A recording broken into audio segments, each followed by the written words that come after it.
Ultimately, overwhelm is not caused by the number of tasks that we have to do. It's caused by the way that we often think about those tasks inside our minds. That when we get overwhelmed, instead of spreading tasks out and giving each of them their own mental space, we have a tendency to stack them on top of each other inside our minds and convince ourselves that we have to progress them all at the same time or within a very short time frame. So in this episode of the Stress Less Living podcast, we're going to be taking a look at 4 strategies that you can put into practice straight away that will reduce feelings of overwhelm irrespective of your job or life situation. And you're going to want to stick around till the end because number 4 is definitely the most important of the lot. Hey there and welcome to the Stress Less Living podcast. My name is Stephen Burns and I've been a practicing coach, trainer and hypnotherapist for 25 years. Each week I'll share easily digestible bite-sized ideas that you can immediately put into practice so that you can live a more harmonious and balanced life. Because life is challenging, but whatever we encounter, we always have a choice. We can take the easy route or the hard route, the low stress way or the high stress way. Well, the Stress Less Living podcast is about always looking for the easy routes in life, the low stress ways to accomplish your goals, get more of what you want, and ultimately live a happy and more effortless life. So if you're looking for the perfect antidote for the chaos of modern life, my friend, you are absolutely in the right place. So let's get started. So before we get to the 4 strategies, I want to first talk about what overwhelm actually is, because understanding this is going to be crucial when it comes to implementing the strategies later on. So I think it's important to point out that overwhelm is not actually a thing. It's not like an illness that we contract. I know it sometimes feels like that, but it's not. You couldn't log on to Amazon and buy 10 kilograms of overwhelm. I'm not sure why you would want to do that anyway, but overwhelm is a concept. It's a linguistic label that we use to describe the very real feelings of being overloaded. And what happens when we get overloaded is we start to get stressed out, we can get anxious, we can't think straight, generally everything starts to all fizzle out, cognitively we can't think clearly, and we struggle to make decisions, and of course our productivity tends to plummet as a result.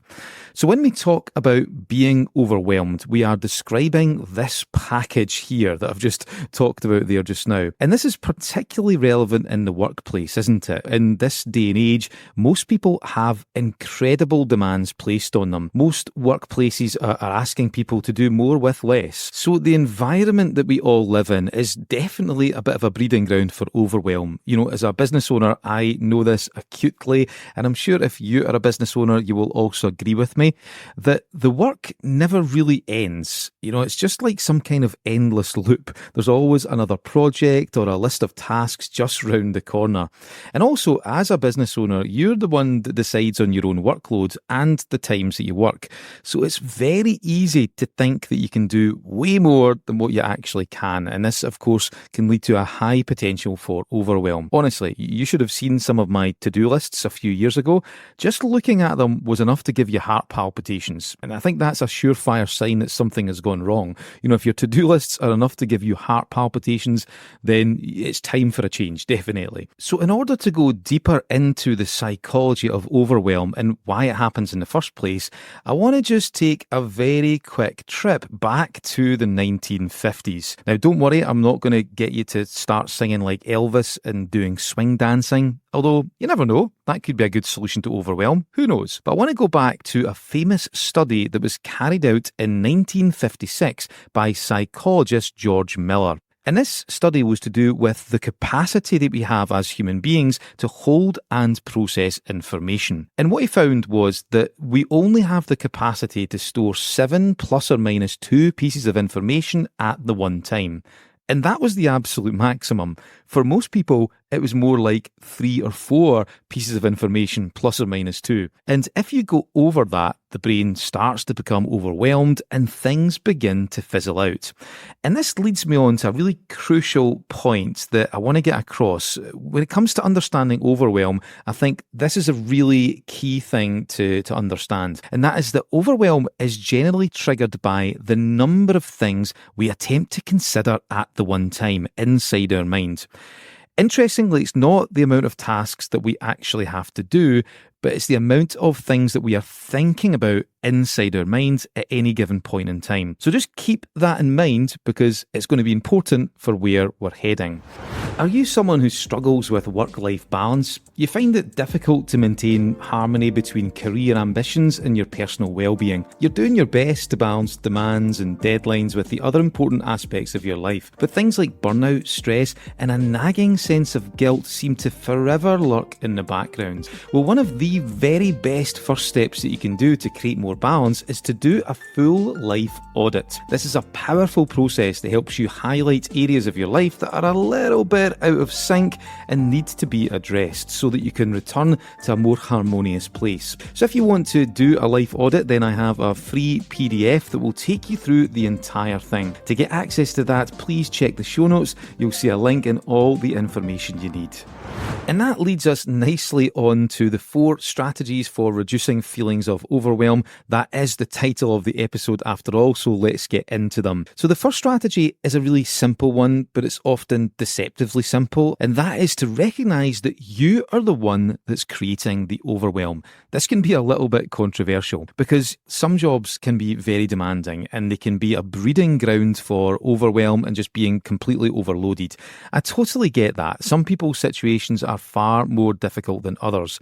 But ultimately, as I've said previously, it's not so much the number of tasks that we have to do, it's the way that we're thinking about these tasks inside our mind. So I think recognising this is an important first step. If we don't, then there's not a lot we can do about it. When we believe that the world makes us who we are, then we become incapable of doing anything about it. You just become like a passive actor in a horrible movie. But when you accept that you're the one that is creating your reality through your subjective experience, then you can start to change it. Now, of course, if you've done all you can and your life is still a hectic nightmare, then that is an indication that you need to make some kind of lifestyle change. Maybe it's time to look for a new job. Let's call a spade here. But largely, there's always something that you can do to make things better. So that's strategy number 1, more of a mindset shift. Strategy number 2 is to do a brain dump. So if we've got lots of things to do, or we've had a really busy day, or we've just got a hectic lifestyle in general, then what can often happen is we can end up with a whole mass of thoughts just swimming about inside our minds, making us feel like we're going a little bit crazy. And this, of course, can totally overwhelm us. So a simple trick is to get all of this out of your head, to externalize it. And you do this by doing a brain dump. So this is why things like journaling can be so powerful. It's very trendy these days. It's always been about, by the way, but it just seems to be more of a trendy thing to do now.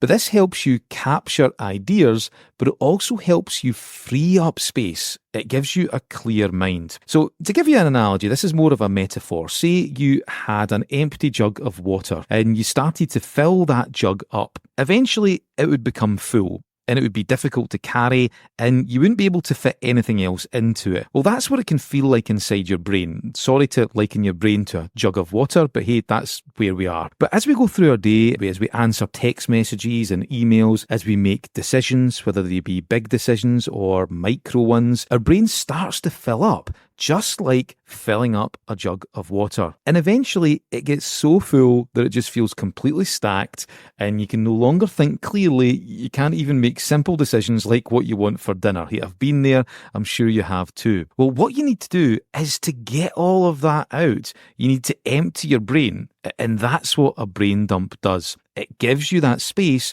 and creates mental clarity. So to do this, you want to take a piece of paper and just simply get everything out. Again, if you've got a journal, then you can use that. Just write everything out that you need to do, all of the thoughts that are swimming inside your head, all of the ideas, just get them out on paper. And the key thing is, you don't want to judge the things that come out. Don't analyse them, just get them out there, externalise them. And then once you've done that, you want to take a look at them, look at the scribblings of a mad person, and you want to then ask yourself, what would be 3 things that are most important that I need to place my attention on right now? And then just highlight them. Now, don't be tempted to start to highlight lots of things, because again, what you're doing there is you're just filling your mind up again. So I would recommend you just highlight 3 things, and those are the things that you want to focus on. So say, for example, you're doing this in the evening, you can maybe come up with 3 things that you want to focus on for the next day.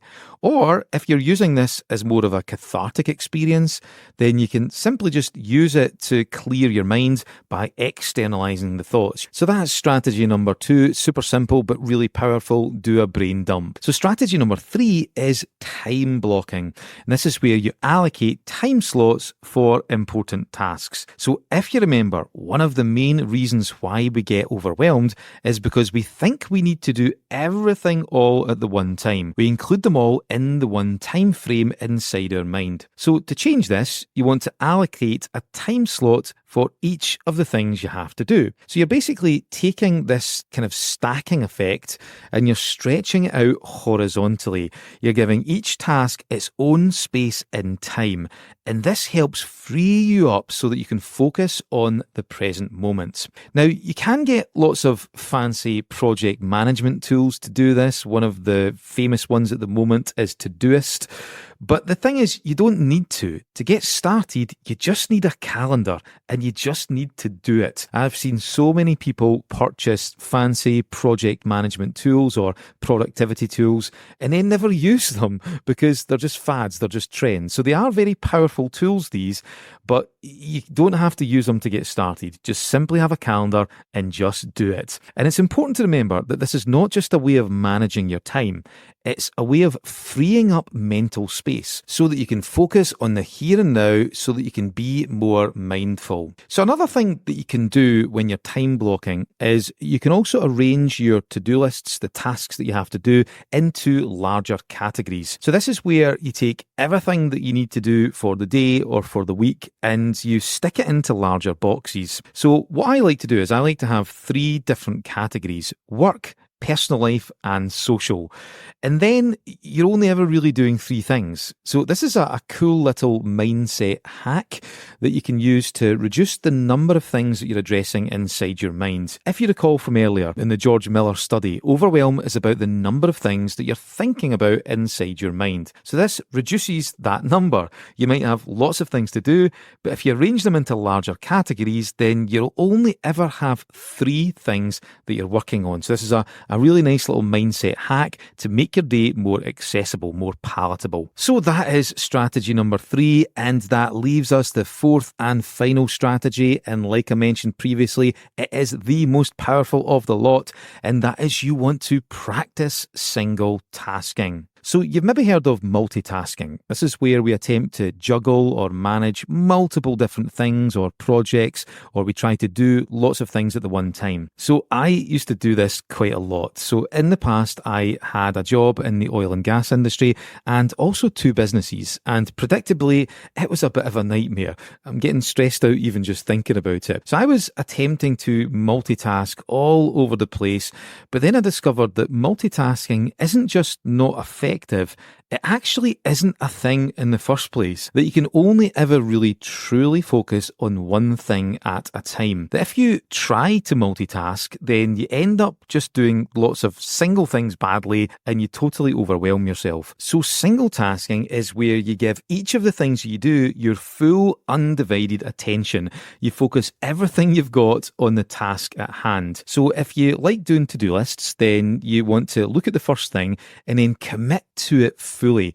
And then when you finish that, you then move on to the next thing and you do the same thing. You give that your full undivided attention before moving on to the next. And you just kind of rinse and repeat. So you don't want to be thinking about item number 8 on your to-do list when you're doing number 2. You want to be fully immersed in number 2. So single tasking like this will massively increase your productivity, but there is also another really important reason why you want to be including this in your life. And that is that single tasking is also linked to a happier and more pleasurable life in general. The more that you connect with your experiences, the more joy and satisfaction you're going to get from that moment. That's why things like mindfulness are so important. They teach us to be more present and be more in the moment. Essentially, they're teaching you to single task. There's a wonderful picture that mindfulness practitioners like to share with people. So I'll do my best to describe this picture, but I will also include an image of it in the show notes if you want to check that out. So it's a picture of an owner walking their dog in a park. And above the owner and above the dog is a little bubble that shows you what they're thinking. So in the owner's mind, in the owner's thought bubble is just a whole myriad of stuff.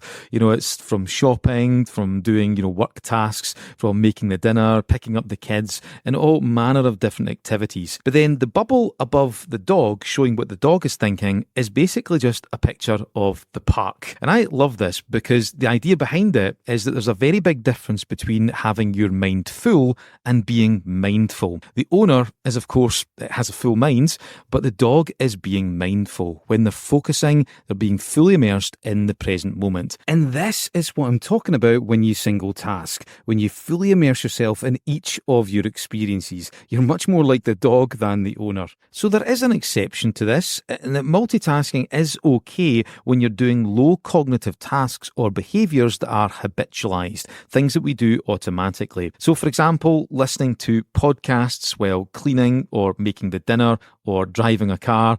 These are totally acceptable forms of multitasking because cleaning, driving or making foods don't require much in the way of cognitive brain power. They're pretty much automatic. So it is okay to multitask in those circumstances, but don't be thinking about lots of things, just focus on something else. That's why listening to a podcast is really good. You can immerse yourself in it while at the same time do another behaviour automatically. But for most other things, the vast majority, you do of course want to single task. So there we have it, 4 strategies for dealing with feelings of being overwhelmed in work and in life. Let's summarise. So overwhelm is caused by the number of things that we attempt to think about at the one time. It's where we stack tasks vertically on top of each other inside our mind, and we think that we have to do all of them within a single time frame or within a very short space of time. And the 4 strategies we've covered in this episode is number 1, recognise that you're the one that's creating the overwhelm, but you're also the one that can change it. Strategy number 2, do a brain dump. Strategy number 3, do time blocking. Allocate time slots for important tasks. And number 4, the most important one, practice single tasking. So what I'd also like to do before we finish off this episode is I want to recommend some books that I've found to be super useful for not just productivity, but for being able to live a more effortless and a much more enjoyable life. And I'll also include these books in the show notes as well. So the first one is called Deep Work by Cal Newport. So he talks a lot about single tasking. I can't remember if he actually calls it that, but he definitely goes into that principle quite a lot. So the next one is called Free to Focus by Michael Hyatt. So he has a great take on productivity. He believes that real productivity is not about just getting more stuff done. It's about freeing up your life so you can focus on the things that really matter to you. So from his perspective, a lot of the time productivity is actually about doing less. It's just about focusing more of your time on those fewer things that really resonate with you, which I absolutely love. I 100% subscribe to that. And the last book I want to recommend is called Indistractable by Nir Eyal. So if you like science-based strategies or science-backed strategies, then he's a great one to check out. It's a very good book. There's lots of practical strategies that you can implement into your life as well. Well worth checking out. So that is 4 strategies for reducing feelings of overwhelm in work and life. Hope you enjoyed this episode and you got value from it. If you did enjoy this, I would love it if you could take the time to drop a review and also to follow or subscribe wherever you listen to your podcasts. So thank you once again for listening, and I'll see you in the next episode.